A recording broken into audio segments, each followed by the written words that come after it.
a lot of my fundamentals as a person would draw me to be a Republican. There are a lot of things that if I told people them, they would think that I was Republican leaning.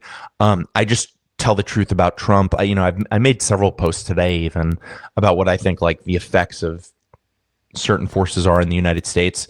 It's all about being genuine and like really trying to make honest, good, genuine contact with the facts and then distilling them.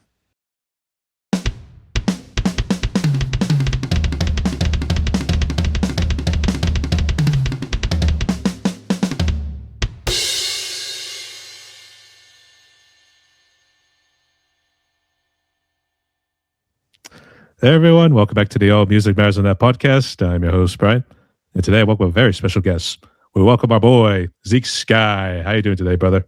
I'm great, man. How are you? Not too bad. And you got quite the resume kind of going on here too, as well as keeping yourself busy, because I've actually been following Zeke here a good bit recently, and needless to say, he's been doing a lot just on his Facebook page alone here too. But I guess outside of posting political posts about this and that, I guess what else do you do?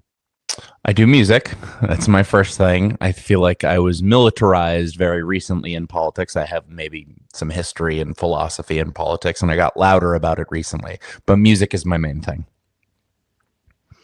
Yep, and just to fill in the audience, Zeke over here actually be a guitarist, pianist, vocalist, composer. Also does a little podcast. I don't know if you still do it or not, but you can probably fill us in a little bit here too. But also does his little Substack, which the Weekly Rot. I guess fill the audience in about that. I guess what's that whole thing about the Weekly Rot? So the Weekly Rot was launched, I don't know, like a month and a half ago, because my brother works with me on a lot of the stuff that we write together. We wanted a medium to engage with people with writing specifically, because I'd done a podcast. My podcasts are very episodic and historical kind of oriented. I have touched on current events, but I've focused on, stuff that interested me, like ancient warfare and stuff. But the Substack was an opportunity for us both to kind of try to get into people's minds once a week with not just kind of like the gotcha moments, but like what the stories of the week were. And that turned out to be something I loved writing for, which was kind of like, I love writing for Facebook because I love the reactions, but having something that went into people's mailbox once a week and just knowing it was going there and not getting any feedback and just kind of putting it out there felt great too. I was saying politics, when it's the gotcha moment, they're going to probably think you're almost like a Daily Wire sort of moment there too. So yeah, I mean, there's the gotchaism of politics, and some people really gravitate towards that. They really want this quick, digestible little hit of politics that is like very easy to take in on a day-to-day basis. Some of the writing I do on Substack is a little bit more elaborate. The last piece I wrote was contrasting, or basically just going over Edward F. Gibbon's The Decline and Fall of the Roman Empire and bringing it into context to understand, because people talk about decline here and the fall of the empire. And I just kind of thought that I would take the greatest, most grandiose historical volume and put it into that. And that there was an opportunity for me to do that, It did. Actually, no, I keep thinking back to the commercial since you mentioned Rome. It was that Red Bull commercial. It was like Rome was built in a day because they ran a Red Bull. That whole deal. So I remember that one. Yeah, actually, that one was clever. I would say that one. Yeah, so, a lot of the Red Bull commercials are genius. Especially the recent Roadrunner one. I've been seeing a good bit here too. Right, so, right. I'm scared of heights. So, yeah. So, all right. But I guess in the music wise, and you can also consider this like a little promotion of any material you got maybe coming out this year. But what you got going on with you and the boys in Zeke Sky? Yeah, we have a bunch of festivals and shows coming up. I'm super excited. Our next date is a festival in Delaware called Demonic Symphonic. It's at a place called Bar 13. That will be the first time we've played together in a couple of months. And then the night after, we're playing at Lucky 13 Saloon, which is like this low-key half bar, half strip club in Brooklyn. It's super duper fun. And it's like, it's one of those places where you go into it and you know that they're not really supposed to be a strip club, but they kind of are. And the strippers behave that way. It's always like, let's not go in there when it's Mardi Gras in that case. No. I mean, have you ever been to New Orleans on Mardi Gras? I would say, fortunately, no, but I have been to New Orleans once. So Okay, so my brother went to college there, and I have been there on Mardi Gras, and I just will say that it is it is not for the faint of heart. I mean, that is a serious town, and that is a serious time.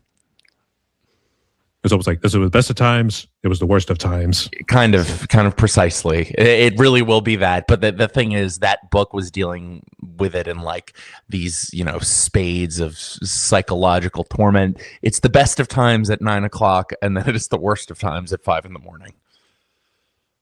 Or I could say maybe start from midnight to 5 a.m. because that's probably when the demons all come out to play and all that sort of stuff. That's right. That's right. I don't know if you know this, but in New Orleans, they're actually still technically under Napoleonic law, which is like, I don't. Some people from New Orleans will know this, but technically, divorces are a whole different thing in New Orleans. Like, it's still a part of like the whole French system, and you can actually reference Napoleonic law in their court system, and it still holds. That's a little bit of history, but I guess Louisiana Purchase ever since 1803 still hangs strong, I guess. Mm-hmm. It really is everywhere. If you learn history, you'll see the street signs. They'll make more sense. The names of brands will make more sense. You will be a nerd and no one will like you, but it's still worth it. That'll do. All right. I think we'll cover some good bit of history as well as we keep going through this interview. But so also we got a good amount of ground to cover here too. And how about we start first with like the music, then we'll kind of transition into the more bit of the Substack with the weekly rot, and then I guess I'll get maybe a little political. So I think we're gonna offend some people. So I guess let's see what happens. Ready? Mm-hmm. All right. So start first with the music. So I did send you some questions. So let's see if you had time to review. But tell the audience about yourself. Who are you, and how did you become a musician? I think that when I was about 10 years old, I saw a video of Johnny Rotten from the Sex Pistols on an early version of YouTube.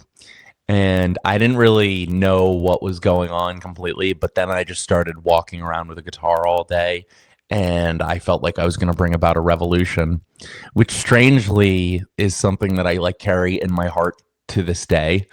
In seriousness, there was a band called Coheed and Cambria that was from my hometown.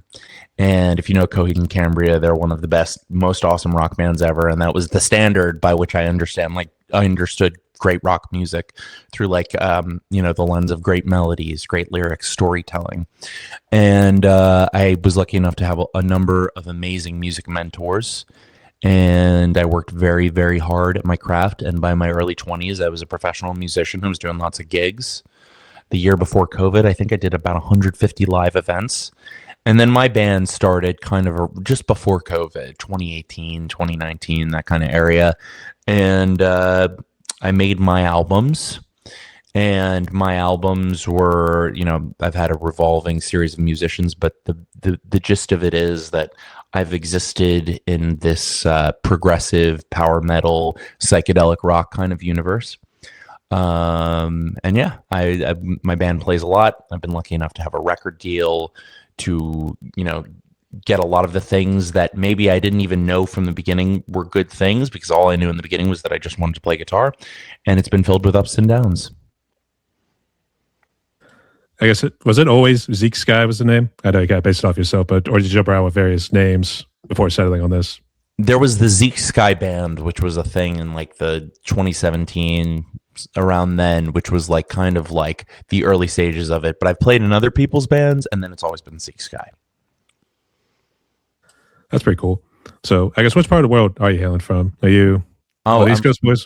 I'm on the East Coast. I'm in Philadelphia. Oh, you're a Philly boy. So all right, I respect you, but I'm a Pittsburgh guy. So you're aware? I'm Pittsburgh. I'm sorry. Oh, Pittsburgh. No. I didn't grow up in Philadelphia. I grew up in Nyack, New York. And actually, one of my best childhood friends lives in Pittsburgh, and like Pittsburgh a lot. Well, unfortunately, we got the Penguins taking on the Flyers, so I'm not too sure if there's bad blood kind of going on just yet. That's not my sport, but if there is bad blood, I'll be sure to be watching it, because that's entertaining. Yeah, playoff hockey. That's where it's at right there. So, all right, but I respect you. So good luck to you, boys. So I don't want any fights. I'll be nice. I already had 3 Stanley Cups for my life, so I'm at least happy about that. Good. Good. All right, that's all good. So let's see.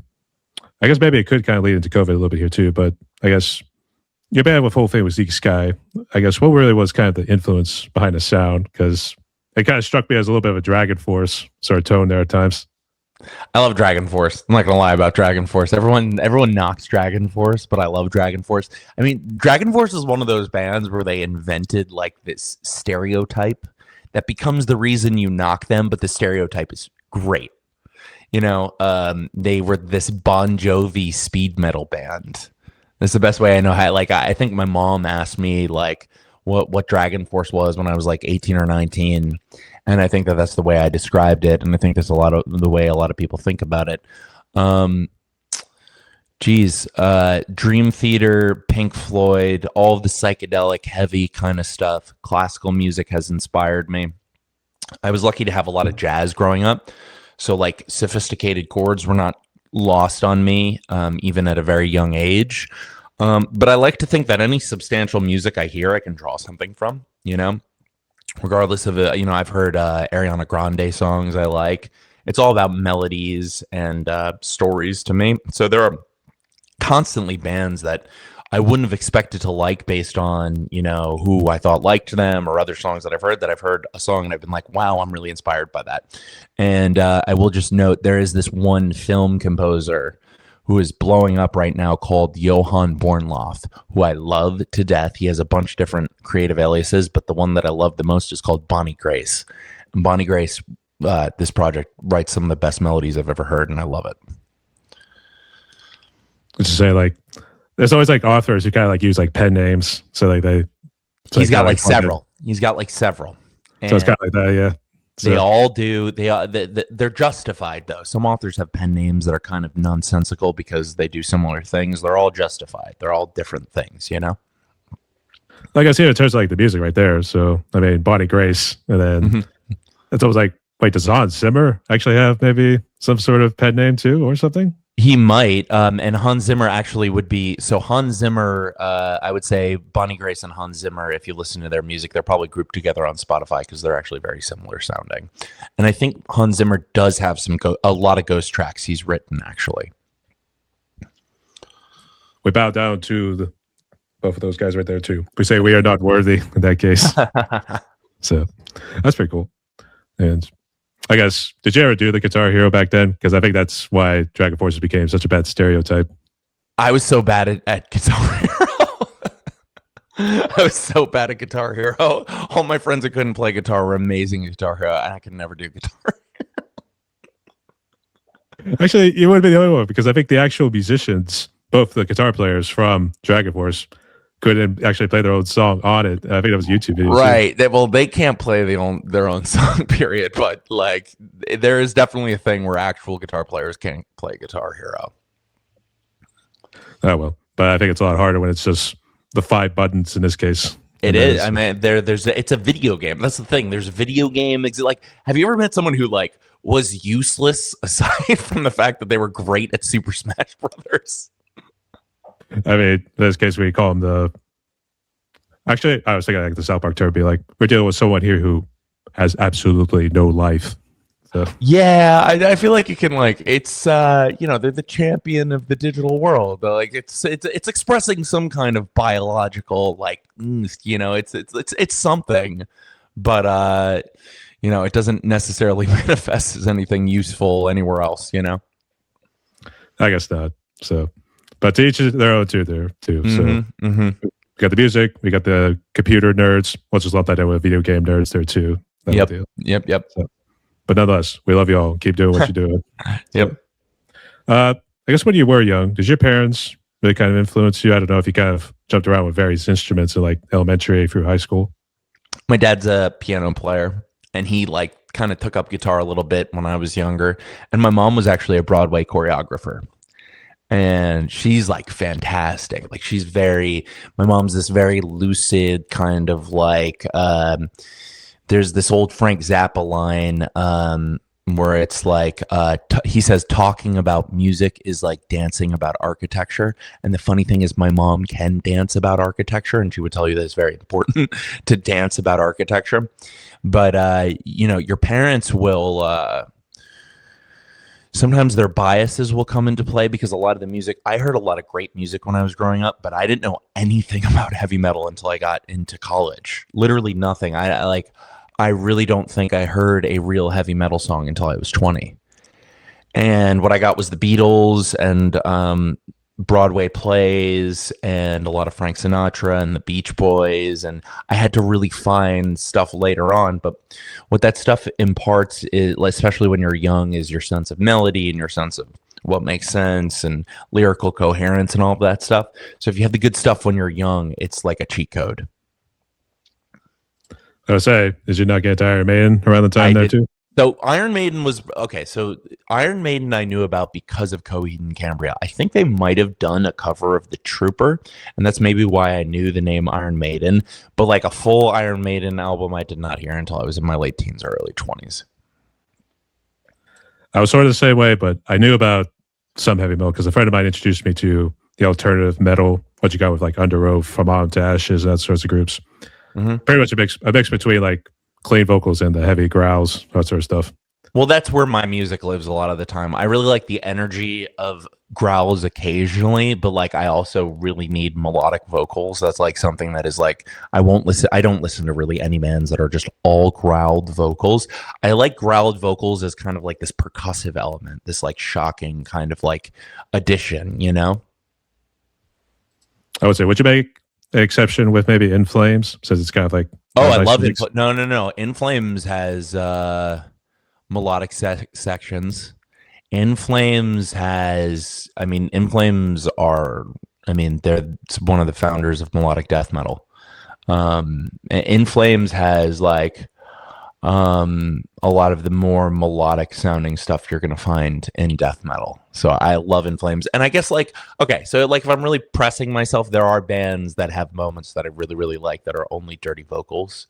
But a lot of the newer bands, like I love the newer bands that are like a band like Era or Wage War. I love just combining all of the elements of like super technical death metal with like brutal vocals and like a beautiful chorus. That's just something I love. So is that always what you kind of shoot for? Do you tend to mix it up with, because I think one of your songs, Brave Dominion, was an instrumental, and then like some of the stuff I was checking out on Amazon last night, seemed like you had some vocal takes there too. So you try to do both? I do both. I just, the fun thing about my life is I do whatever I want. I do the songs that I want to do. And I did have a record deal. And the record deal, the thing about the record deal that I had was that it was for an album that was already created. It was already done. And I really look back at that and I'm really grateful because a lot of bands get a record deal for an album that needs to be created and approved. It happens all the time. I've never had this problem. I've literally, if I want to do an instrumental track, I do it. I have a long symphonic song that sounds like a soundtrack that's like 6 minutes long called Conquering Infinity. I have all kinds of songs that are just, I have a spoken word song. I just do what I want. And there are a lot of times where people kind of suggest I go in a certain direction or tell me they like X, Y, and Z. But like, my music has always been like just whatever I've wanted to do. And I have no interest necessarily in changing, As soon as you said that, I immediately was thinking of Obituary's song, Don't Care. I don't know it. It's actually, I don't care. And just one of the lyrics is like, I'll do what I want. That's their deal. Well, that makes sense. I like that as a modicum of virtue. Yeah. But you never really got to any of the death metal. I know you talked about living in New York a little bit, but you never got into those guys. Oh, I maybe I'm not a huge Obituary fan. I don't know enough of their music, but death metal was hugely influential on me for a while. I mean, Death was a huge band to me. All of the Okay, so you know what? Actually, in truth, it's melodic death metal that got me more. It was bands like At the Gates and In Flames, and I like some of the old school death metal, but I like the old school death metal. A lot of it, guitar-wise, never really inspired me that much, but some of it did. Oh, I'd say Immolation probably surprised you in that case, from the New York scene there too. Right. I mean, the death metal scene in New York is obviously pretty legendary. When we were at Lucky 13, they have like a whole wall of Chuck Schuldiner stuff from Death and like all of the death metal bands that played there. And I got to say, I've never gone to a legit old school death metal show. I think the live stuff for death metal is probably more important than hearing the records. I wonder what someone like Chuck would have thought about that. But I think a lot of death metal is about the energy of seeing a live performance. Oh, they definitely bring it. I'm amazed I haven't gone deaf yet, to be honest, because I've seen a good amount of shows last year and even going into this year. And I'm actually stoked because actually next month we actually got Behemoth, Immolation, Deicide, and Rotting Christ all coming to the dude, it's awesome. I love Behemoth. Behemoth is an awesome band. All of the newer wave of like melodic black metal bands are really awesome. I like the some people really like the lower production death metal bands like Immortal. Like Immortal's a great band, but I really like the polished death metal. I really like the death metal that has like really, really just grandiose chords and big, heavy, just crunchy sounds. I love that. I wasn't sure if you also went through a deathcore phase when that started becoming more of a prevalent thing in like 2007 and kind of onwards or two. Did you ever get into that? You know, no, but I occasionally got dragged into it. Some of it I like. Some of it that leans more into hardcore I like. Especially bands that had like, again, technical guitar work kind of stuff. Bands like Born of Osiris I really liked, which had like moments that leaned into deathcore. And the modern bands that have deathcore as an influence I like, which I would say, you know, bands like Wage War have that. But like for hardcore, just old school deathcore, I probably don't listen to very much of it. It's probably 1% of what I listen to. Since you mentioned Born of Osiris, I will argue this. Two Worlds of Design. That's a hell of a song to kick off there too. Yeah. I mean, honestly, if you listen to the old Born of Osiris stuff when they were living in the house together, I mean, that was one of the most unbelievable young bands ever. I mean, their first album came out when they were like 17, 18. I mean, it really, really, really solid and just exploratory stuff. People who like that band will also like Veil of Maya and the incredible conglomeration of just like bands that came out of that. Honestly, there's just so many good bands. Like so many people complain about the state of modern music, but there's just like, it's comical how many great bands there are right now. Just maybe more than ever in history. Do tell.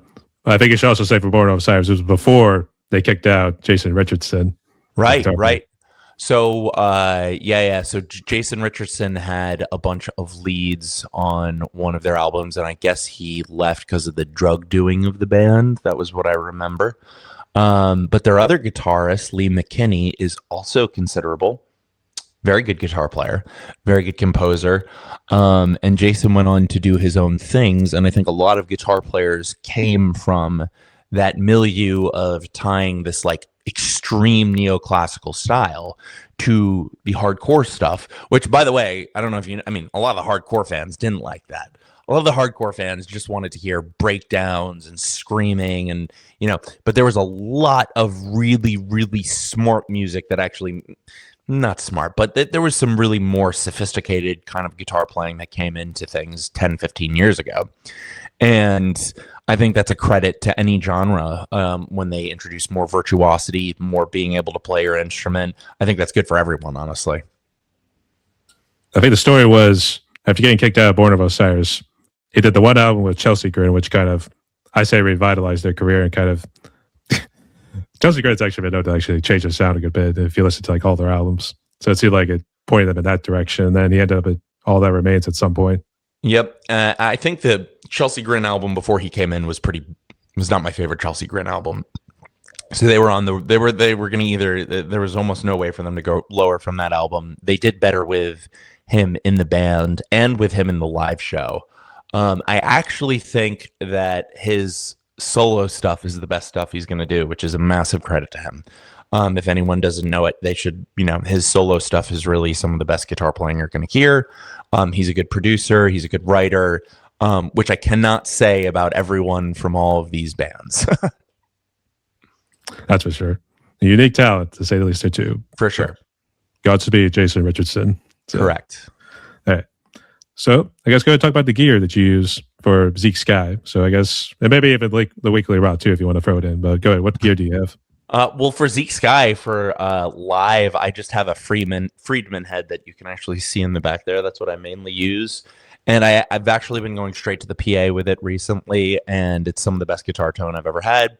I have a Zemitis guitar, that's my main guitar, and I have a Fender Stratocaster, and I have more guitars than that, but that's mainly what I bring with me. I don't use a lot of pedals. I usually go one maybe blues driver distortion pedal right into the amp. And the weekly rot, what do I use for the weekly rot? Well, my brain and my laptop mainly. That's about it. I like to use my camera for just like if I'm really going to shoot something that's like dramatic, but that's about it. The weekly rot is really based on like just viral kind of takes from my phone that are like designed for phone, and they're just organic, just whatever I'm thinking about. And yeah, that's about it. For recording, I record on a laptop these days. I have another bigger Mac. I have two KRK speakers and a simple basic interface, and I use a lot of guitar plug-in gear. And that's about it. I mix myself recently these days. I try to stay as simple as possible, because what I've learned over the years is it's almost like the more money, more problems thing, but it's like everything is one more thing that can go wrong. So I love simplicity. Simplicity is just everything to me these days.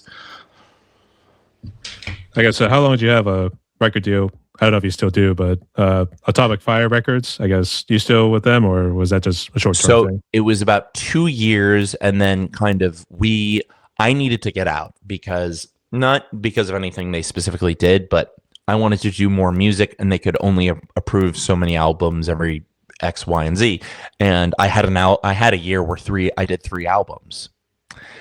So this wasn't the right pace for me to be working on. Yeah. So it was a great experience. I guess I was done with them in 2024, and they own the rights for my music on Intergalactic Demon King, my first album, until 2044. But besides that, I'm free now. And that was a great learning experience. They did a big press blast. They took me to see some of my label mates who were like Meshuggah, which was super cool. Took me to see them in New York. Yeah, it was great. And it was a great experience. And they're awesome people. What I learned about the label was they were not very corporate types at all. These were people who loved music, who were really trying to lift artists up. And that was a huge, huge deal for me. I'll say. Though I think throwing them maybe like a quota of like how many albums you can release at a time, that's kind of a little tall. So I was like, if you have the material, let's make it work. The thing was, I had all of these songs that were written, and it was just pissing me off that they weren't recorded. So I got 20 or 30 of them done in the space of 8 months. And I was like, I'm releasing them, you know? It's like, damn, son, you thinking and shit. So yeah. Yep. Yeah, that's pretty cool. Yeah. Is it just strictly you right now? Or I guess, who are your other bandmates in Zeke's? Oh, yeah. So I've got Eddie Rossi, who's on bass, who is an incredible bass player and also tours the world and amazing bands. And he's one of my good friends. And I also have Jay Tarantino, who is in a band called, he is the creator of a band called Aetherius. And if people don't know Aetherius, they should check him out, because Jay is a guitar virtuoso. He cut his teeth playing with a guy called Angel Vivaldi, who is also a guitar virtuoso. Angel has played with Tommy Vexed and Steve. More people than I'm going to name right now. But bottom line is that my rhythm guitar player is also a lead guitar player in my band, and it is just stunning. And our drummer was Kenny Scheffel. He recently left the band, and I'm actually auditioning new drummers for our next run of festivals and things like that right now. Let's say that must have been some Craigslist ad he probably put out there too. So. I didn't do Craigslist. I've actually found bands on Craigslist once, but no. When you get to like a certain point, you can call a couple people, and one of the I don't want to name drop him, but I am actually in the process of maybe bringing in someone who is 22 years old and is a guitarist and a drummer, who seems quite far along. So he will be the first person on to, and it's kind of incredible. You know, I'm a little bit older than that now. I'm in my 30s, and looking at someone in their 20s who has musically has like a lot of vision. This kid is producing records. He's playing drums. He's playing guitar. it's really humbling sometimes to just see kids who have their act together. You know, I'm trying to figure out what color to dye my beard hair or something, and he's already solving records.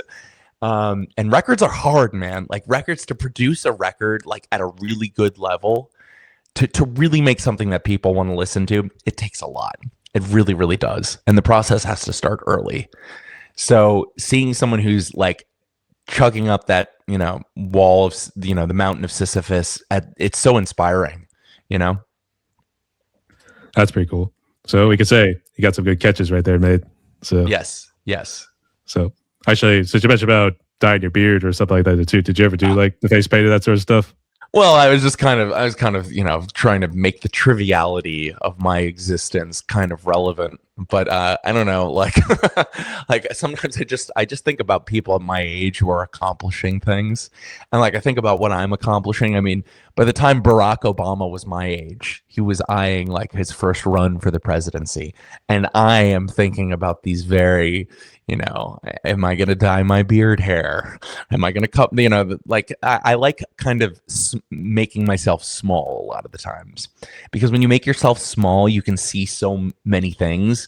I used to like enjoy ego, and sometimes I do. Sometimes like I enjoy like thinking about like, oh, how good am I doing? But sometimes it's really, really nice to just like stare up at people and have like a hard look at like what they've been through, like immigrants specifically, people who come to this country with nothing, people who had nothing when they were born. Like I love it all the time, Yeah. Yeah, I think that's got to tie with the politics here just a little bit. But I guess just real quick, I know we talked about some music you might have released coming soon, but into festivals. I guess what's really the game plan for like, if you want to maybe elaborate anything else for this year, maybe even where do you see yourself in the next 5 years, that sort of thing there too. So I guess good. This has been a very, like, if you had asked me that question 5 years ago, that's such a funny question. So it's 2026. In 2021, it was COVID times. If you had asked me that question now, I would have had no idea that I would be in the places that I am now. Yeah, I don't see myself as going and landing anywhere. I see myself as doing. So I would hope the next 5 years are filled with me exerting myself on music, my writing, and all of those things. Playing with my band, man. Playing the best shows that we possibly can. I think, like, in some ways I've changed a lot, but in some ways it's the exact same thing it was 10 years ago. Which is that I want to do good work. I want to put things out there that change people. I like trolling. I mean, like, I want to. People ask me sometimes, what do you do to sound like X, Y, and Z guitar player? And I kind of say, like, the best thing you could do is to end up sounding like yourself. And that would be my goal in 5 years, to end up being the most high resolution version of myself. And maybe that'll land me in place A, maybe it'll land me in place B. But I think either way, it will be a great place if I manage that,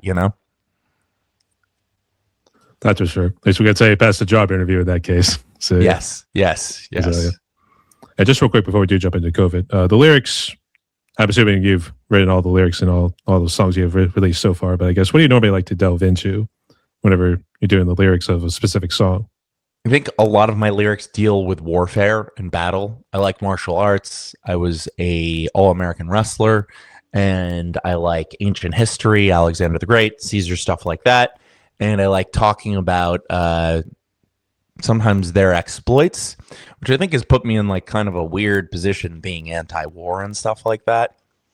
But like the reality of it is the stories are a certain poetry to me, and I get a lot out of considering the bravery of my ancestors, and I try to channel that into my songs a lot. Actually, it also makes sense being a metal band there too. Be like, if you talk about warfare, you are in a metal band. That's their deal there too.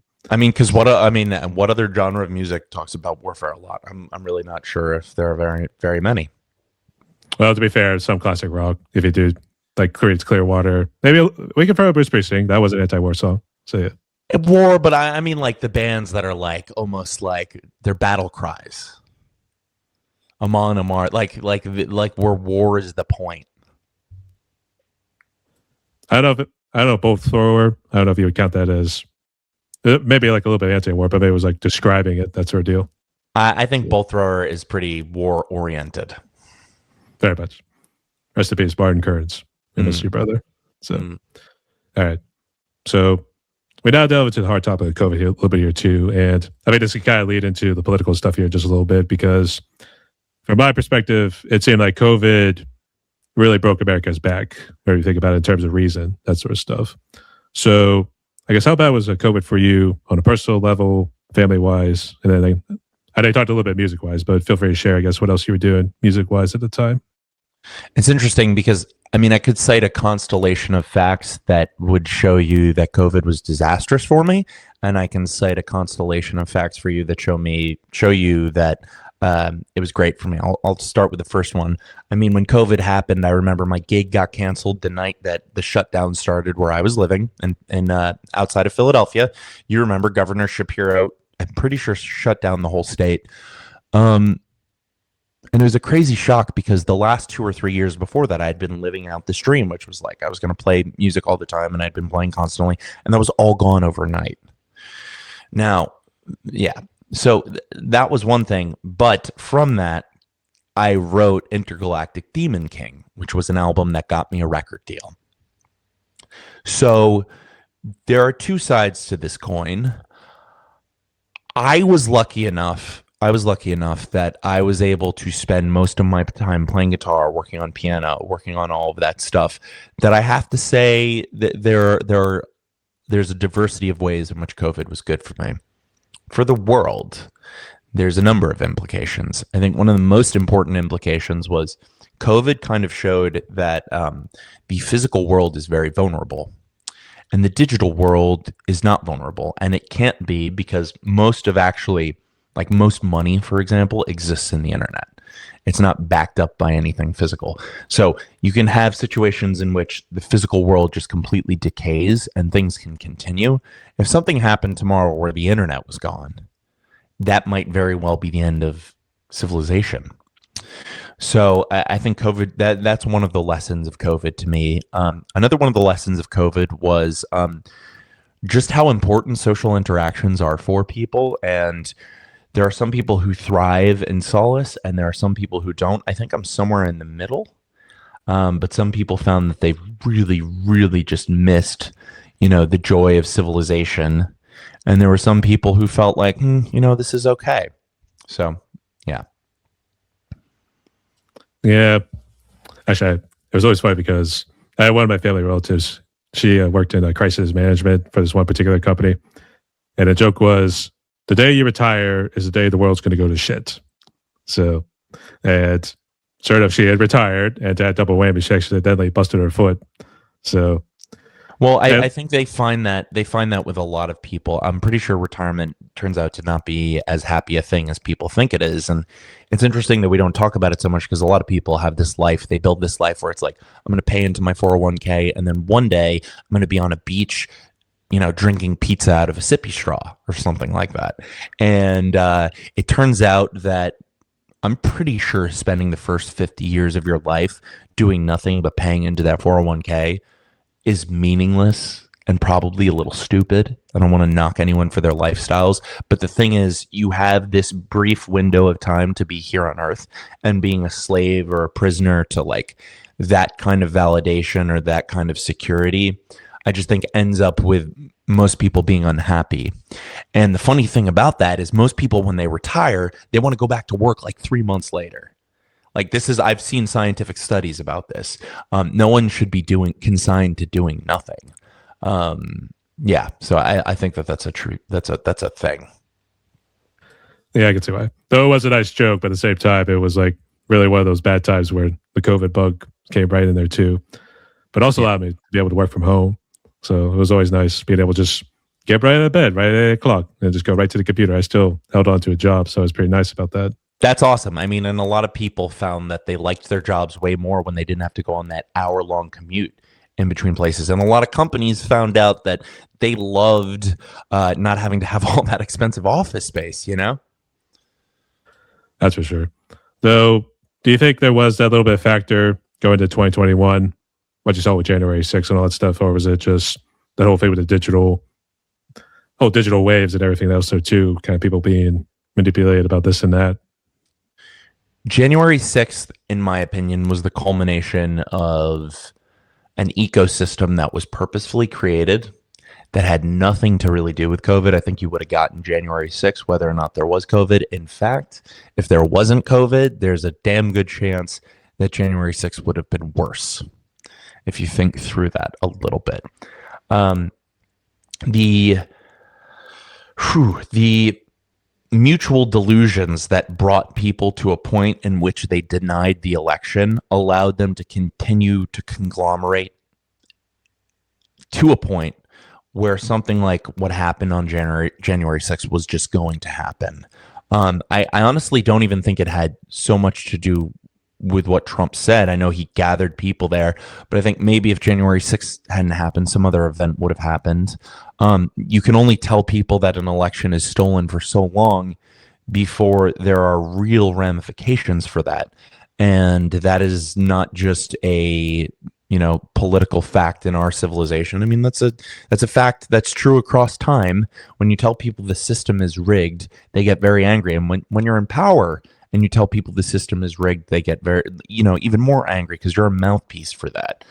One of the things that has always bothered me the most about that day, though, has been, a bunch of things, but the attempt to whitewash it and to pretend it didn't happen, that's one thing that's really bothered me. But the fact that Trump pardoned people, this has really, really bugged me a lot, because I'm the kind of person who, I support law enforcement.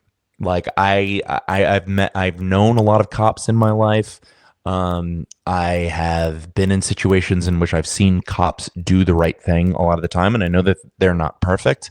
But the idea that a cop would get attacked and they would get pardoned by a president who claimed to be, pro law enforcement, that really made me angry. That militarized me a little bit. And, it didn't militarize me as much as the Iran war did, but it was enough that I was, very anti-Trump for a long time after that. And, obviously I haven't changed. That hasn't changed at all. But yeah. Yeah, I can see why. Actually, I just remember being at my house and my dad was kind of saying they stormed the Capitol. Had all sorts of deal going on there too. So it was a lot to take in. It was almost like, what are we doing? To be honest, that's what I was saying. I was like, what are we doing? It wasn't we. It was a small number. Let's also say this. I mean, if it was 2,000 people who went into the Capitol, okay, that is a small 0.0001% of the population. And that needs to be acknowledged. This was a small part of the population that did this. And I think a lot of people did not support it. How many of the people actually thought the election might have been rigged based on no evidence and maybe were winking and nodding at them? That's a genuinely interesting question. But yeah, that was a terrible day. Terrible day. Yeah, I can understand that too. And not to go back to COVID real quick, but it's good to see you and the family are doing well there too. Good to see you doing well, and have you along here for the ride here too. So yeah, it's all good. All right, so now we can kind of get to a little bit the weekly rod, I guess, even some of the other political stuff here too. So apparently we got two elephants in the room at this point, with the whole thing going on in Hungary with Viktor Orban getting kicked out, and then the whole thing in Iran. So take a pick. Which one do you want to talk about first? I'll take Viktor Orban. One of the things people need to understand about that election that just happened, I don't think we should overestimate what happened.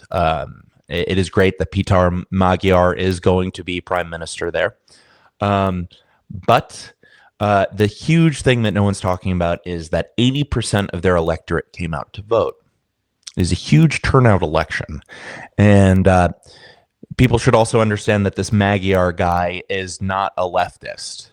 This is a guy who is of the right. He was once an Orbanist. He, worked for Orban, even from probably 14 years ago. And Viktor Orban has been a force in Hungary for 16 years now. And before he was this populist, radical front kind of guy, he was actually kind of more of almost a democratic socialist. But the takeaways there are pretty clear. I think there might be a global, there really might be a global shift away from the populist, vaguely fascist kind of control the news policies that someone like Donald Trump has imparted here. I think that that really might be one of the takeaways here. The other takeaway is just how you build a coalition that beats someone like Orban. And Orban, like if you don't know exactly the Hungarian politics, I've been following it for a while because Trump has been putting his finger on the scales with Orban for a while. But Orban controlled news media. He controlled broad aspects of business in Hungary. And the stunning thing is just how badly he lost. He lost after all of this he had under his control. So it's kind of a lesson that if you expose yourself to elections, you can lose, even if you exert all of this real world power over a civilization. And then I guess the last takeaway is that this was a shot to Vladimir Putin, who had been enjoying quite a bit of the alignment that came from Hungary to Russia. Hungary actually had had a war of independence against Russia. They've had all kinds of problems with Russia, but Orban was aligned with Putin. And I think that this is probably a symbol. It signifies for sure, actually, that this Magyar guy is going to align more with the EU. And the Trump administration didn't like that very much. And what the Trump administration, right. And I'm kind of surprised, like if Viktor Orban had woken up the next morning and said, this is a rigged election, I can almost guarantee you President Trump would have gotten on Truth Social and said, this was a rigged election, throw out the election results. That's the kind of thing it was. But Viktor Orban actually conceded, and that was great to see. That was like just so relieving and awesome for the people of Hungary. So yeah, there's the Viktor Orban question. I need something more specific to go on with Iran. Go ahead and ask your question again. Well, just real quick, I would say the thing that always surprised me was he conceded, because I thought it was like that analogy be like he had 4 of aces in his hand and he folded. That's kind of what I was thinking. Part of the reason is how bad he lost. He really, really got his butt kicked. If it had been close, who knows what he would have done, but he really, really lost. So yeah. There's no coming back from that one. So okay. Probably not. No. Okay. The whole thing about Iran. So it seemed like as soon as we started bombing, maybe the first time there too, I think it was more so last year when we tried bombing their so-called nuclear sites or uranium sites, whatever it was. And then it seemed like just this year we started bombing living hell out of Tehran and all the places there too. So what was it really? I was trying to think more along the lines of like, what made you stop really not liking Trump, to be honest? But I think you kind of answered that. What is it you really don't like about Iran, just to start off with? Well, with Iran, so what I don't like about Trump and what I don't like about Iran happen to be coincidentally kind of finding their way to each other in the real world. But as far as Iran goes, this is something I've talked about for a very long time. I mean, the regime in Iran is bad. We understand that the regime in Iran is bad. No one is denying that that is a very bad regime. The problem is every time I talk about this on social media, everyone that I talk to that is for the war says, oh, remember in 1979, that's when the Ayatollah came in. Here's the problem. This is a very, very big problem. We toppled a democratically elected government in Iran in 1953 under Mossadegh. And Mossadegh, for people who don't understand how this happened, Mossadegh had this crazy idea, which was we're going to use the oil in Iran for the Iranian people and not continue to let the British suck us dry. And we couldn't have that, and the United Kingdom couldn't have it. Now, the United Kingdom couldn't have it because they were getting the oil, and we couldn't have it because we didn't think that Mossadegh would be able to stand up to Stalin. And so we toppled his democratically elected government that had been established, about 50 years before that, and we put in the Shah of Iran.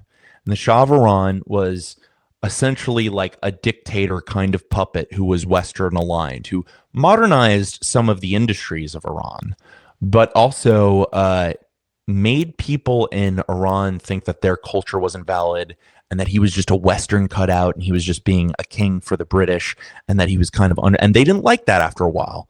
Would we love it here in the United States if some, Asian guy came in and he was our king and he tried to get us on the Asian priorities and the Asian? I don't think we'd like that very much here. So they kicked him out. They were done with him, and they brought in the Ayatollah, who was a cleric and an extremist, who, yes, is a fundamentalist and is brutal.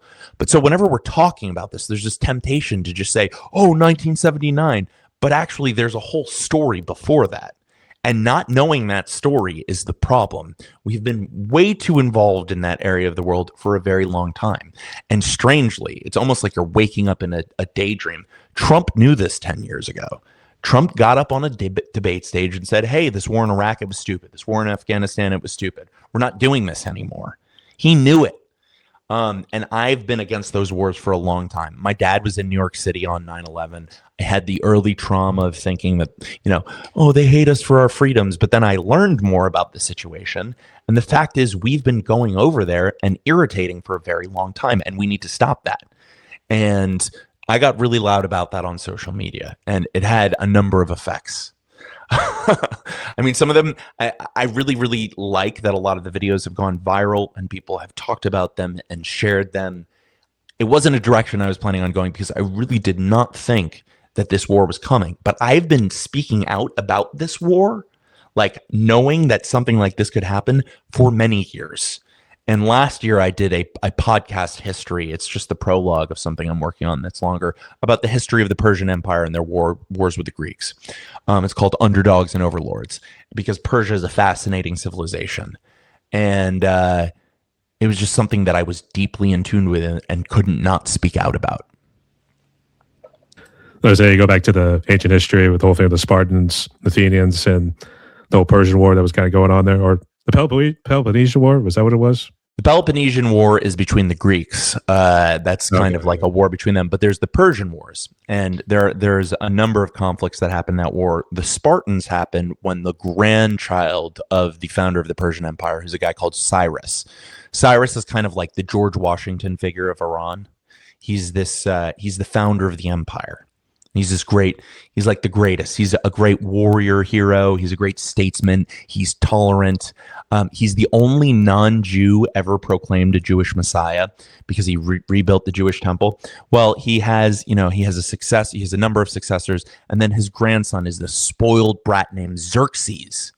And Xerxes is the guy in the 300 movie that has that 1,000,000-man army that goes and finds the Spartans at the Pass of Thermopylae. And he's kind of like, I'll give you gold chains. I just want your land. It's fine. You'll be rich. And the Spartans go, this is all we have, and we will die to the death for it. I thought there was like something interesting. I talked about like Spartan culture, kind of compared it to how North Korea was in a way. Almost like it was so focused on the military. Maybe there was like a whole bunch of other stuff, initiations or whatever it was for kids that had to like become like the soldiers they were. So it sounded pretty brutal, to be honest. I don't know about how North Korea builds their soldiery. I've had some of this, but there's the Agoge, which is the Spartan system for building young warriors, which is this brutal system. They have to kill animals. They have to steal stuff. And there's all these rules in these Greek societies. I mean, the Spartans are one of them, but the Macedonians are another one, where it's like before you've killed a man in open combat, you can't, wear your pants a certain way. It's stuff like that, where it's very lost on us, just what that kind of rugged obsession with military competence on the hand-to-hand level is like. Like, we have great fighters in this civilization who are in UFC, for example. But if you took your average cross-section of people from Los Angeles and put them in a phalanx in a battle, yeah, you see where I'm going with this, right? We're not conditioned this way anymore. A lot of my music deals with this. And, honestly, some of what I've seen from Iran suggests to me that they just have a higher tolerance for pain. And that, being rich in the United States, which, by the way, if you live in the United States, if you make $30,000 a year in this country, you're in the top like 80% of wealth earners in the world. We've just completely robbed ourselves of like any of our like martial valor.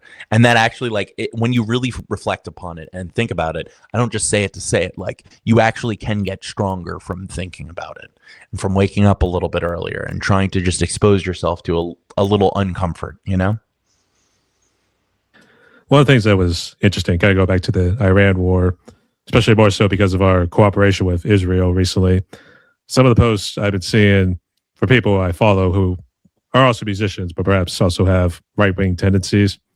It seems like they're kind of mad now at Israel, thinking that we're the puppet and Israel's the puppeteer holding us by the strings.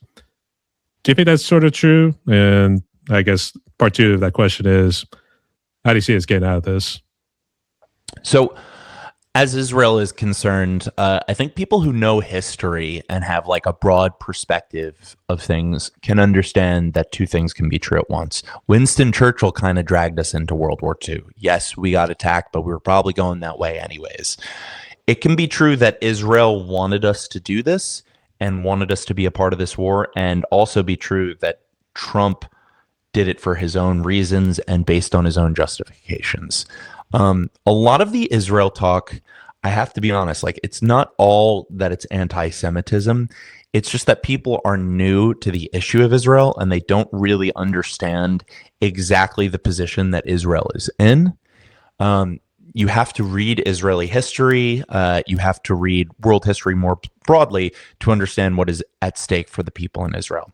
Now, that being said, I have very sharp critiques for the Israeli Defense Forces. I have very sharp critiques for Benjamin Netanyahu. But to think that like the character of this war is just wholly different than wars we've been in the past or might be in the future because one of our greatest allies had some influence on us is just wrong. Where do I think that that's going in the future? Was that your second question? Well, the interesting thing about having allies is that your interests can be the same, but rarely are your goals the same. Unfortunately, I would say for Israel, the best case scenario is for them to plunge Iran into some kind of civil war that just doesn't get better for a very long time and to defang them completely. And I say that because the idea that Iran could get stronger with the current, philosophical basis behind their government, that's going to be the kind of thing that Israel is going to not do well with unless something like the Shah returning. Because before the Ayatollah, the Shah was aligned with Israel, and like I'm not a fan of the Shah, but you actually can imagine a scenario in which Iran and Israel become friends in the long term. So the goal of Israel is its own security. I am really not sure for the life of me what our actual goal is. And part of the reason I am not sure about this is because Trump has articulated it a number of different ways. Suffice to say, it would be great for Iran to never have a nuclear weapon. It would be great. And it's not just about Iran, by the way. I would just like to see less nuclear weapons. This isn't a point about Islam. This isn't a point about anything. Less nuclear weapons is better for everyone. But after being told that these bunkers were destroyed, I'm just incredibly skeptical that that's anywhere near the justification. After being told that this was for the freedom of the Iranian people, and then not seeing anything about that in the peace terms, I'm increasingly skeptical about that as well. I just think like you can militarily win a war, and with badly stated goals, you can strategically lose it.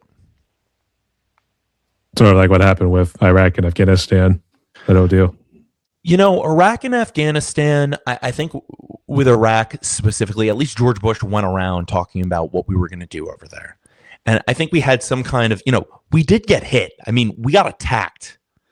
And so, I'm against those wars on the strongest terms, and I have been for the longest time, and I've been a huge critic of those wars. They cost a lot of money. They were stupid.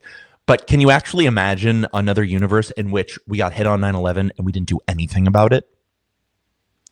You can't, right? It's unimaginable. In fact, you might have had like some kind of a rebellion in the United States if there was no response to 9/11. You had to do something. It didn't have to be Iraq, though, Actually, I remember seeing that movie. It was Dick Cheney, and I forget if it was Christian Bale who was playing him at the time, though. But it did highlight the whole thing with like Dick Cheney's little career as the vice president under Bush. I guess his role or influence, I'm not too sure how much was actually said in the whole administration between him and everybody else. But it seemed like he was kind of the one that pushed us in the direction of Iraq. So Dick Cheney, and Donald Rumsfeld were brilliant. They had been in politics for almost 40 years by the time the Bush administration had come around. Really thoroughly smart guys. That's not what we have today. Even though I totally oppose the actions that Dick Cheney and Donald Rumsfeld took, having to watch Pete Hegseth in these press conferences and JD Vance just kind of get drawn along by the wagpipe is just it's incensing. And yeah, I mean, the only reason I even draw the comparison is because it's part of the same larger problem, which is that we keep going to these wars in the Middle East. We want to fix things, and we end up making them worse most of the time. Yeah, I don't know. It's going to be interesting to see what the next couple of years bring there too. So, all right, we'll see what happens. But I guess talk about the weekly rod a little bit here too. So that one's more strictly like in this case, like Facebook Reels, like maybe YouTube Shorts. I don't know what you do in terms of social media wise. But I think the most funny one recently was like, if the United States saw what the United States was doing, and that whole deal there too. So I guess when did you start doing the whole thing with the weekly rod? It was just a couple weeks ago, honestly, like a month or two ago. And we wanted to have that newsletter, and it started, it's really supposed to be focused on being a newsletter, and the social media content is kind of like support to it. So I guess before you jumped into it, were you kind of a little nervous delving into like politics, since it tends to be like I still blame COVID for it here too, but it's like a very intense field now, because it's almost like if you disagree with one side, the one side's going to hate you, or one side's probably going to love you. But no, I mean, before this whole life, I had done a degree in philosophy, and I liked debate, and I liked talking to people through ideas. And the truth is, like, I would rather live in a world where people disagree with me most of the time than just like look at me and think that like there's nothing I would say to piss them off. And the funny thing about it is a lot of people who are really confident in themselves or like themselves, they don't unfollow me because I say the wrong thing about politics. People who are like very like jacked up and like a little insecure see one thing on their feed and they're like, I can't follow this guy ever again because I'm sensitive. I follow all kinds of people who say things all the time where I'm just like, why'd you say that? You don't have to say, but like whatever else they have for me, I want to see it anyways. The opposite happened. We got tens of thousands of followers in weeks after I started doing that. And not to like brag about that, but like it's better to connect with people through being genuine and speaking your mind than through being silent and being a pawn. Sometimes I tend to wonder about that too, because sometimes I see some of my friends, also musicians, very great in their own rights, but then they'll post, in this case, it's mostly right-wingers, for instance, and the occasional left-wing every now and again. I think it's more so like the punks you would probably see in like Florida, for instance. So do you think that maybe there's like a little entertainment value whenever you're seeing that sort of thing there too? It's almost like, that's kind of funny in a way. Is it? Anything like I think about that. I think about that a lot because I know some people have come to my content because I made them laugh or I had a viral video and they thought it was funny. And I don't know that they're necessarily trying to engage with a substantive breakdown on how Iran got to be the way that it got to be. Anything that compacts the timeline within which you can consume something is something people will watch on social media. I bet the same people who are watching the 30-second video of me freaking out and pretending to be a Trump supporter can watch a 1-minute explainer about how Iran got to be the way it is. Because frankly, like, I understand everyone's life is different. And some people, like, for them to read a book a year is a time commitment. And like, they've got kids, they've got all kinds of stuff going on. So you have to deliver information to people. You have to tell a story in the best way and the most compelling way that you can. Because you have 30 seconds basically in front of them. And like, I just try to tell the truth, man. Like, a lot of my fundamentals as a person would draw me to be a Republican. There are a lot of things that if I told people them, they would think that I was Republican leaning. I just tell the truth about Trump. I made several posts today even about what I think like the effects of certain forces are in the United States. It's all about being genuine and like really trying to make honest, good, genuine contact with the facts and then distilling them. I guess, where do you try to lean at in particular? Because it seems like you're kind of caught in the middle, but people seem to think centrism is, pardon my French, it's almost like a pussy term, to be honest, that whole deal. And what's the old phrase? Nothing is in the center of the road but roadkill. Something like that. I think that centrist is a good way to describe. Centrist is a good way to describe someone who has positions that if you listed them, an even number of them would be on one side and an even number of them would be on the other side. You know what I'm saying? There are very few people who are actually like that, where if they tell you they're very pro-choice, that you'll also find out they're very pro-war. That's not really how it works. It's like you're warm and hot on certain issues, or you're warm and you're cold on certain issues. And I would just say on most issues, I'm cold.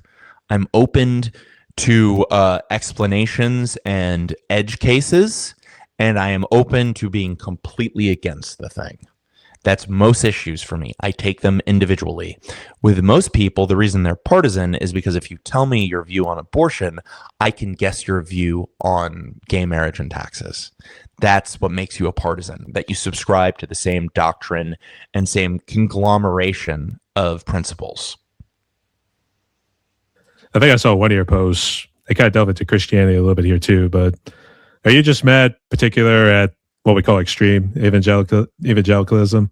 Sort of like the people who hate the gays, they talk about this and that. Sort of like if you have a tattoo, you're going to hell, that sort of deal. Is that? This is a lot. But in a nutshell, I think in the United States, we here have had a lot of people who want to make religion part of law. And then the second that law wants to be a part of religion, or the second that there is some pushback on the fact that religion is in our lives, they have some higher ground to get to, or they say that you can't understand my faith, or any of these number of things. But as soon as you're saying that the Pope should stay out of politics, well, maybe prayer should stay out of school then. You know, like as soon as you're crossing these lines and you're saying, oh, they shouldn't cross. Well, obviously religion is political in a sense, right? Religion has commandments. Religion has principles that it says are right and wrong. And we know damn well that if it wasn't for a lot of very religious people in this country, stuff like abortion and gay marriage these things would be very, very popular initiatives. The only reason you can keep people away from them, for the most part, is because of this stuff. So to turn around and act like it has had no effect on mainstream politics is crazy.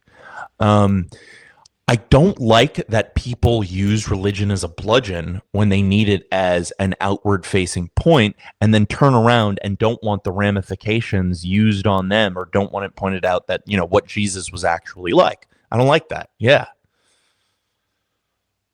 Actually, it's more so like, I'll take a scripture, for instance, and then they'll try to mean it like this, but it actually is meant to be the other way around.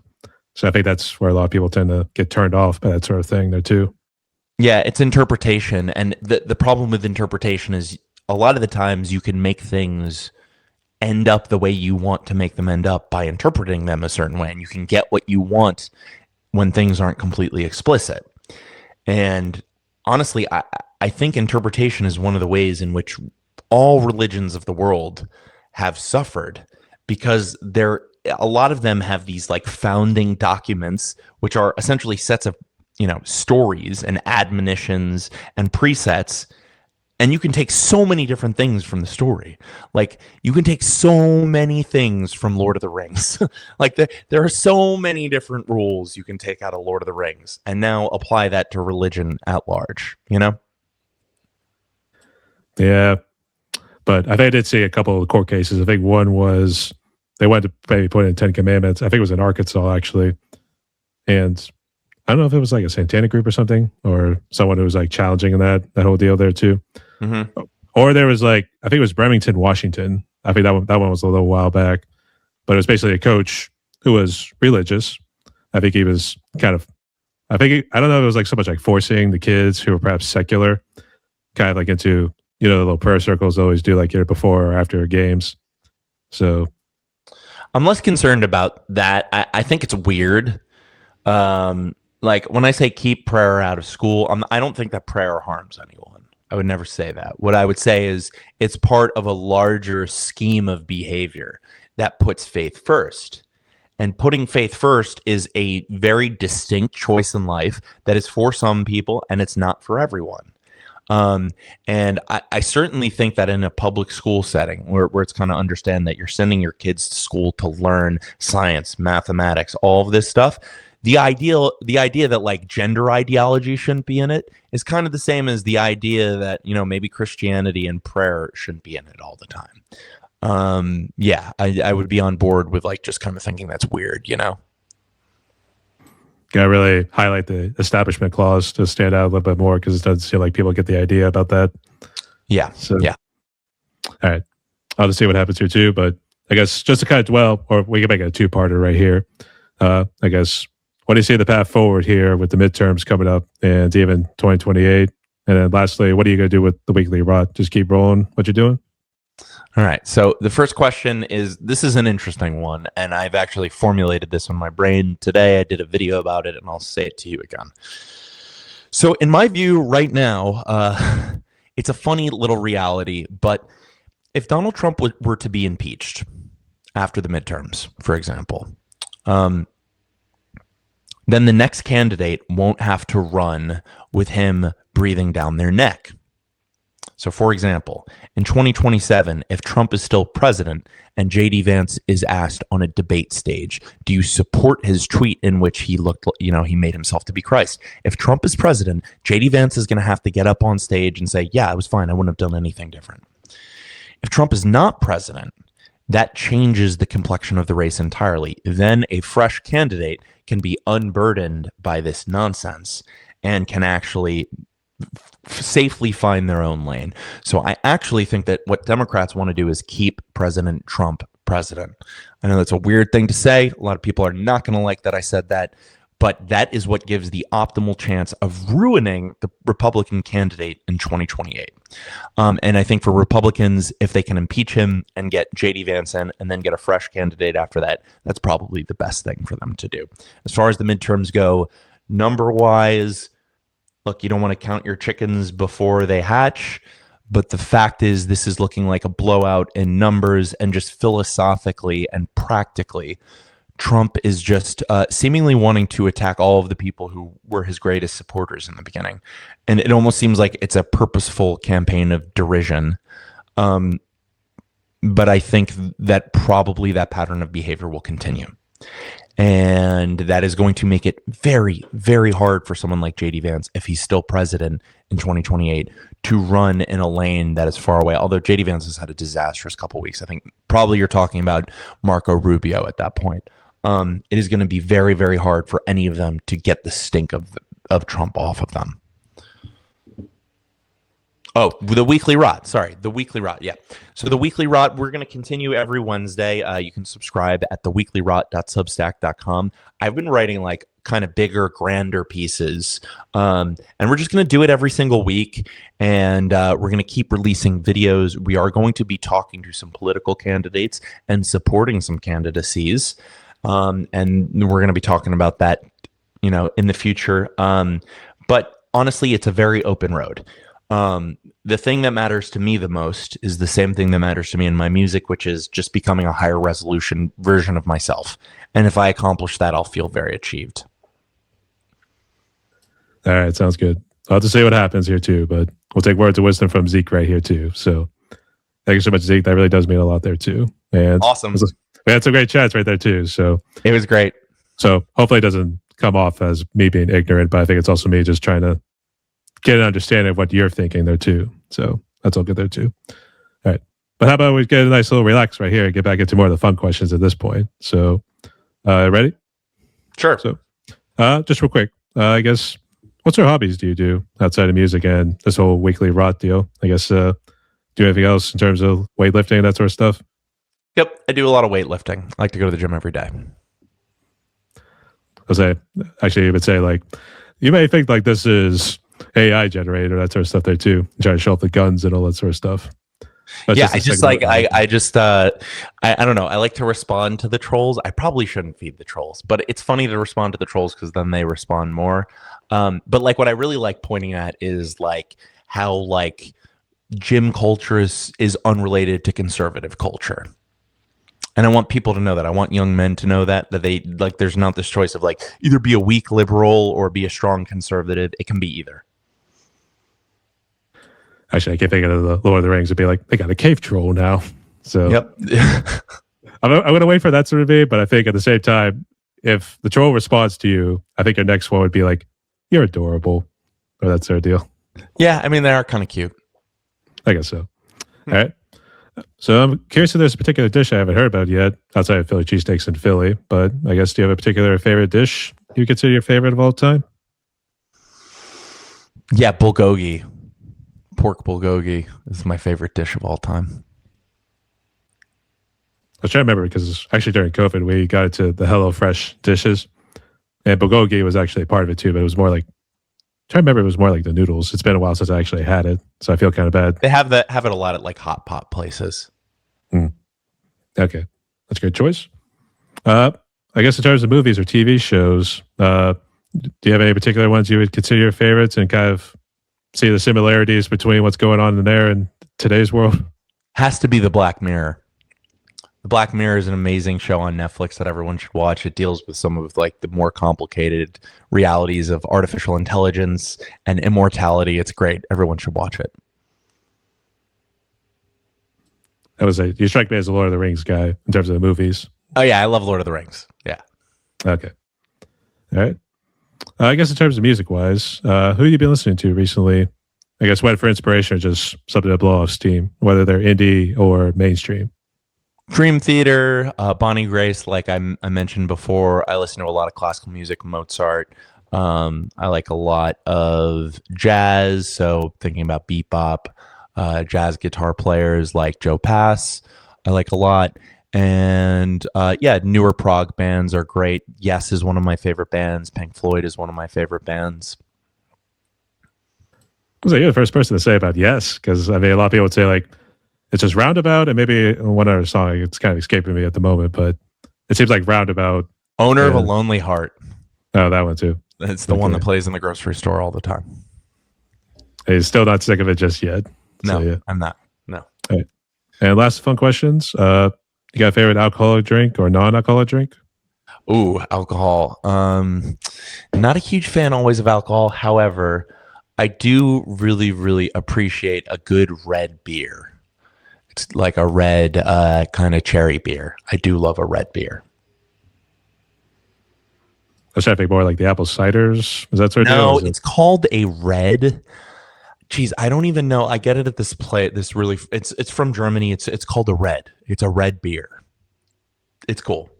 It's like a sour almost. Germany. Those guys always had the greatest beers in the world, to be honest. Correct. All right. All great choices. All right. So, Zeke, we are down to one more question on my podcast. I guess before we jump into it, would you like to ask me anything real quick? Yeah. How long have you been doing your show? It actually started because of COVID here too, but it was I think 2020. It started off as just drum covers. I mess around on my drum set every now and again, releasing drum covers like heavy death metal groups. And well, what songs have you done? I have actually covered sometimes full albums, not like all at once, but like spread out drum covers here and there. But I've done a good bit with Bolt Thrower. Okay, cool. Actually, this year I'm super stoked to say I'm covering Immolation's Failures for Gods, and then Orbit Angels, Altars of Madness. So, awesome, dude. I'll be looking for those. I got 3 channels, to be honest, so I keep myself busy here too. So I'll be checking that out. All right. I'll send you a link afterwards. Awesome. Right. Okay. But to answer your question here too, it's been 5 years. I'd say we officially started 2021. Good. Okay. Anything else? Nope. That's about it. All right. So here's how I'll phrase the last question here too. And I think I missed earlier, maybe ask a question about challenges. So maybe we can throw it in with this. But given the amount of negativity that you've been seeing on a consistent basis here too, I don't know what news channels you tend to watch here too. These days, I feel like people need some sort of hope. So I guess even considering the challenges that you've experienced in your life, what would be your message of hope so that people can try to move forward with their lives given the amount of darkness that we see in the last decade or so? Yeah, I think like everything, especially for young people before they have kids, I think kids can totally transform people's lives. I think I have a lot of I don't have any kids yet, but I have friends who have had kids and they've told me that the moment that they saw their child, everything just changed. And like the feeling of that and knowing that that's out there should already be great for everyone. So I will preface with that. But besides that, everything is in the power of taking all of that negativity and everything and just channeling it into a little ball and using it for the powers of self transformation. That's literally all you can do, because you will be able to find so much hate and negativity out there. I mean, it's funny you say, like, yeah, we see all this stuff on YouTube, but dude, like, there was a genocide where like 7 million people died like 80 years. I mean, there's been all kinds of shit all throughout human history that humans have been tortured with and tormented with and have had to go through insane experiences. What we see is this like really low resolution version of manifestation, but a couple of things. One, when you're reading something on the internet, when someone's mad at you on the internet, you might not even be hearing from a real person. You might not be hearing from a real person who would ever say that to you in your face. You're probably just hearing this strange manifestation of their ego and their subconscious that they would have never voiced in real life if it wasn't for the internet. So comfort yourself with that. Are there genuinely evil forces that have to be confronted in the world? Yeah, of course they are. But the best way to do that is to focus on improving yourself and to focus on doing things like playing music, reading books, growing as a human being. And like, if you just lose yourself in that stuff, I promise just anyone who is like, you will be so much less concerned about what the downside of that stuff is. And part of how you do that is you minimize the upside. So I used to get like this crazy feeling when a video went viral. Like years and years back, I had like a pretty poppin' like personal profile where videos would go viral. And like I slowly acclimated to that. And now I just post, I run away, and I don't want the positive validation to get to me too much at all, really. I really want to stay away from that. I want to be completely completely removed from the emotional state you get into, either when you have validation or when you have insult. And if you can stay away from both and stay like right in the center lane, you're going to end up way stronger in the long run. And I think having great friends can really, really help you along the way in doing that. I think having both positive and negative role models and negative role models is someone you never want to be, and a positive role model, someone you aspire to be. All of that stuff contributes. And then I guess the last thing I'd say is, no matter who you are looking at, no matter how successful you think they are, no matter how smart, funny, strong, any of these things, they are nothing but weakness. That is all any of us are. We have moments of strength, we have moments of wisdom, but we have also moments of conspicuous stupidity and weakness. And that's all of us, you know? Unfortunately. But nonetheless, spoken like a true prodigy. So appreciate it. All right, Zeke, we have reached the end of my podcast right here. We talked a little over an hour and 20 some minutes. I guess before we close out, would you like to give any shouts to anybody real quick? Just to anyone who's watched and listened through this whole thing. Thank you for listening. I was glad to get to talk to you, connect with either his channel or my channel on social media. Keep the conversation going. Talk about things that you love. Talk about things you hate. Engage. Get out there. In a respectful manner. We don't need to get physical or anything like that. Correct. So, correct. Okay. Let's say debate responsibly. How about that? We got to start doing that now. That's correct. That's correct. All right. And just real quick for the audience, what social media and streaming platforms is your music? And I don't know if the Weekly Rot's just the whole thing on social media, but where can they find that? Just search for Zeke Sky on any platform. Short, sweet, to the point. All right. Mm-hmm. Oh, very good story. We have to close out like this. So, everyone, my guest today was Zeke Sky. He's hailing from the lovely state of Pennsylvania, my home state as well. Based in Philadelphia right there too. So, just go back to the sports real quick. We're going to say play responsibly between the Penguins and Flyers. So, we'll see what happens there too. But go support Zeke on all socials, all streaming platforms and everything. Go support his music and keep your eye out for any festivals and anything else he'll be out there too. So, Zeke, thank you again so much again for coming on, your mates. So, you stay safe because you know it is a pretty fucked up world out there. Rock on. Take care, Brian. Hold up. And lastly, strike a pose. Stay tuned, yo.